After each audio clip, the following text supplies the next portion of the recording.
Hi and welcome to the next tutorial. In today's lesson we'll learn all about human-centered and machine-centered systems. So anyways guys, let's jump in. So the first thing that we need to know is we need to know the difference between a human-centered system and a machine-centered system. So when we look at the human-centered system, we need to look at the needs of the users. So basically, human-centered systems are systems that are designed to be easy to use and that are intuitive so that the users and participants who use them find it very easy to use.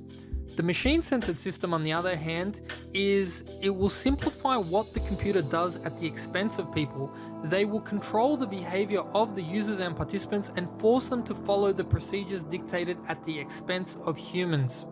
So very quite contrasting methodologies.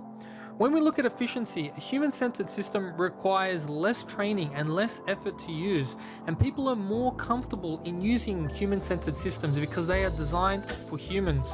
When we look at the machine-centered system, it's highly efficient, yet the participants must learn how the system works rather than the system operating the way that they want. When we look at the effectiveness, human-centered systems improve the effectiveness of participants' work and they increase job satisfaction. They allow people to work the way that they want and not the way that the system wants them to work. So now when we look at the machine-centered system, the machine-centered systems are designed to be efficient only for the operation of the machine, and these are often hard to use with very complicated controls.